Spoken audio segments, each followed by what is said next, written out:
What's up, man? This is a response vid to Tickettv and Karceno4Life, man. These two dudes, man, got all this pity for Carmelo Anthony, man. Let me tell you the situation with Carmelo Anthony.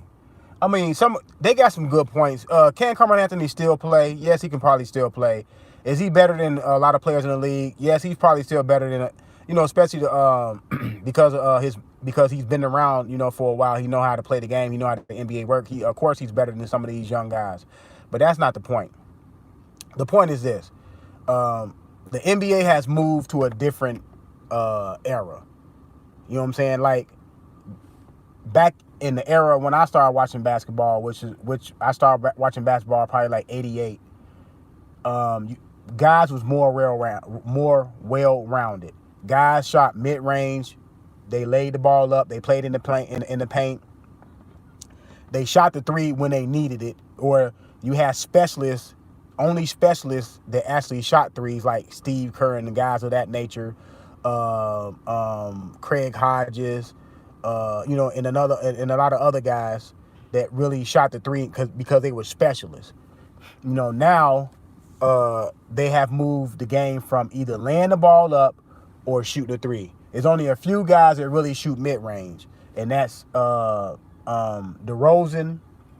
and we all know that Kawhi Leonard shoots the mid-range. Those two guys are mostly mid-range shooters, and that are allowed to shoot mid-ranges within their game. Now, Kawhi and DeRozan have moved their range out to three-point range, but they shoot a lot of their shots, probably like what 35 to 40% of their shots from mid-range.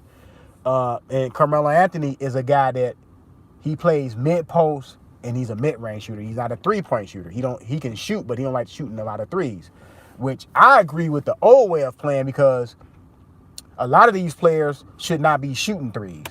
A lot of these players should not be putting up 5, 6, 7, 8, 10 threes a game.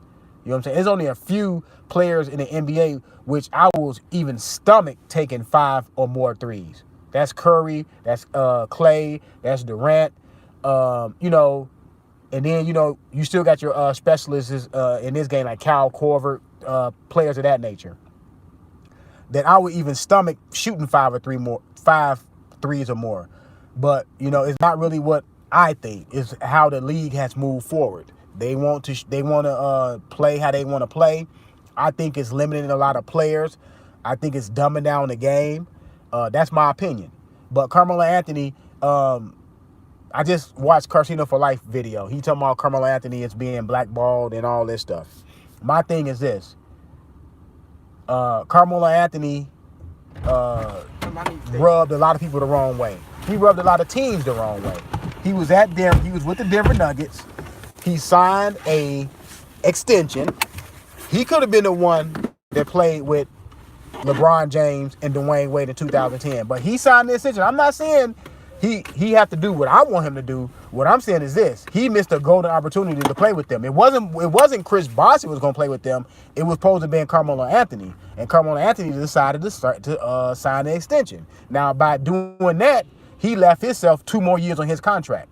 So instead of leaving in 2010, he had to force his way out of Denver to go to the Knicks. And by doing that, the Knicks had a nice little young nucleus on that team.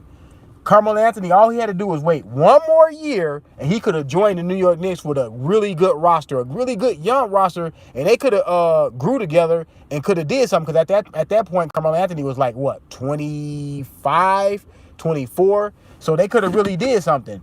But he decided to force his way out of Denver in mid-season. All he had to wait was 3 more months. He could have still made the playoffs in Denver. He tore down that team mentally. All he had to do was play out that season, make the playoffs, and then he could have left. But no, he wanted to get out of Denver as soon as possible. So he got out of Denver as soon as possible, went to the Knicks. They blew up the team. So when Carmelo Anthony got there, it was him and a couple parts. Now, let's roll around to 2010. When all the top free agents was already gone, Stoudemire, now he did join Stoudemire, but Stoudemire had a messed up knee. He had that fused knee. He had 1 good year, and then Stoudemire fell off the shelf. But Carmelo Anthony had nobody else there with him once Stoudemire career went down the drain. So he forced his way out of Denver, went to a team that was bare, signed the extension. This is the same thing Anthony Davis did. That's why I don't feel sorry for Anthony Davis. He also signed an extension with the Pelicans, and he was caught up in a situation to where he looked around the landscape and said, I ain't gonna win with them. I'm ready to leave. I don't feel sorry for guys that sign extensions with bad organizations. If the organization is bad before you sign the extension, what makes you think they're gonna be viable after you sign the bad extension? So he did that. So he went to the Knicks. They made the playoffs a couple times. You know, they did try to revamp the roster. I remember Lynn Sanity had his moment, and Carmelo Anthony pouted about that. He pouted about Lynn Sanity having his moment. Look, and then he had another golden opportunity. Guess what?